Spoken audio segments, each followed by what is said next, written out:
As South Korea rises towards a country with one of the highest GDP in the world, economic disparities and gender inequalities remain high. Burning critiques subtly yet efficiently this disproportional society through a reimagined version of Barn Burning by Haruki Murakami.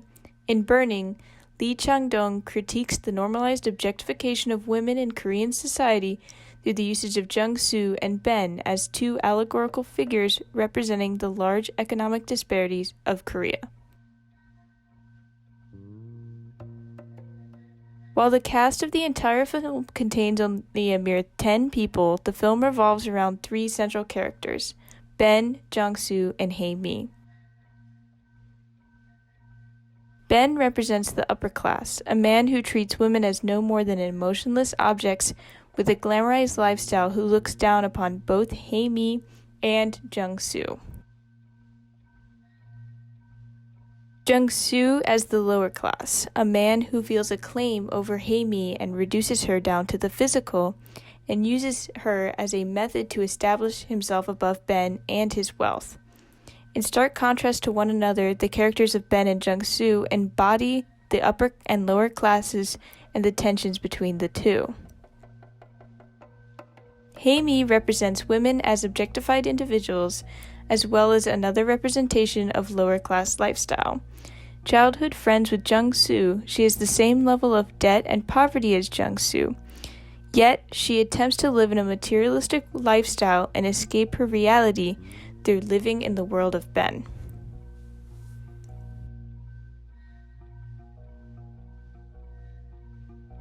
Ben looks down upon both Hae-mi and Jung-soo. He entertains himself with their lower-class lives and lives with such a lack of responsibility that he can entertain himself so frequently. Jung-soo holds deep jealousy towards Ben.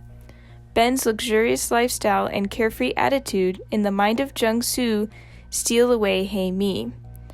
Jung-soo fixates himself on this jealousy that creates the tension-filled climax of the film as he follows Ben's every move.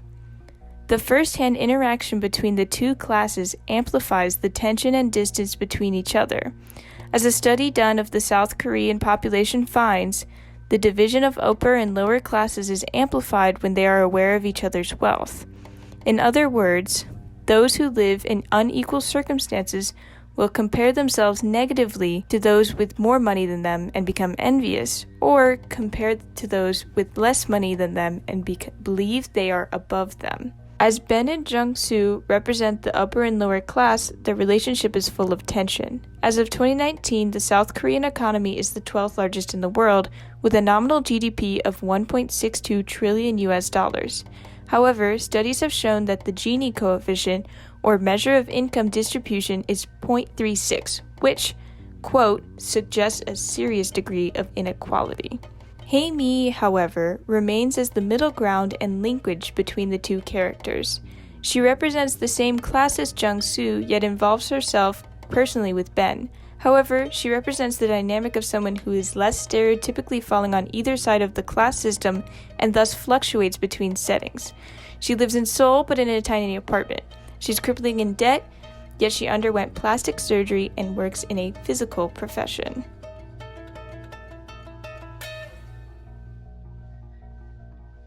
Hae-mi represents female beauty standards in South Korea that are expected even though she remains in large debt. South Korea has the highest per capita involvement with plastic surgery. Although Hae-mi is a more complex character than a stereotypical, overly sexualized female character, in many instances her body is displayed clearly for both the male characters and the audience of the film. Hae-mi, although in large debt, spends money on plastic surgery, which likely led to her being able to find work. Her entire job is objectifying in nature. She dresses in more revealing clothes in order to sell products. While she says she enjoys this work, as her friend states later in the movie, 돈 쓸 때가 정말 많아요. 여자는 힘들다고요. 아니 화장하면 화장했다 뭐라 하고, 안 하면 안 했다 뭐라 하고, 옷이 좀 야하면 야하다 뭐라 하고, 대충 입으면 대충 입었다 뭐라 하고. 그런 말 아세요? 여자를 위한 나라는 없다? Although an open film, an interpretation of the film that is most commonly grasped is the concept of Ben comparing women to be abandoned greenhouses. Highly objectifying just in the wording alone, Ben furthers the reduction of women by considering it a fun, carefree activity to, in quotes, burn greenhouses. Ben thinks of Hamey as childish and amusing, almost pet-like in nature.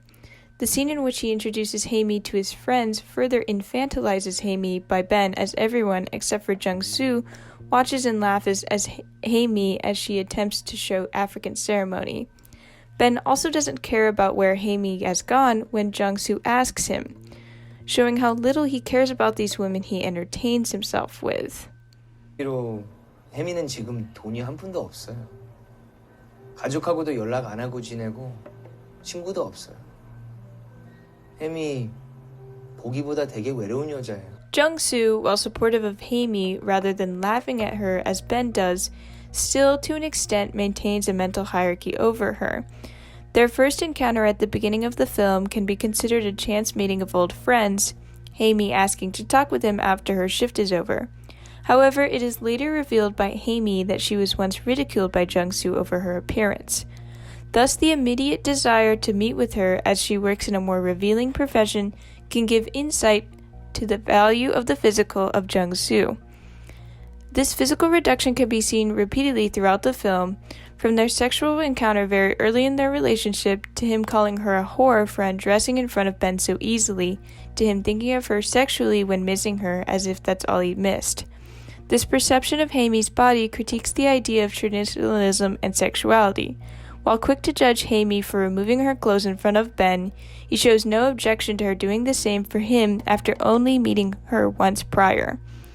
To a large extent, Jung-soo uses Hamey as a physical method to raise his class standing. She is a pretty woman whom he had a sexual encounter with a singular time, and after Jung-soo feels a sort of claim over her. He feels jealous of her relationship with Ben, and even though they have rekindled their friendship only recently, she never discussed with Jung-soo their exclusivity. He shows much more interest in her after she returns with Ben, and when she goes missing, she stalks Ben, even though there is little to no evidence that Ben knew of her whereabouts, and she often stated that she wanted and wished to vanish. In conclusion, Lee Chang-dong's Burning gives harsh criticism on the disparity of South Korea both in the economy and in gender. However, he does this in such a way that is subtle to the viewer and leaves one thinking about the film for hours, if not days, after finishing the film.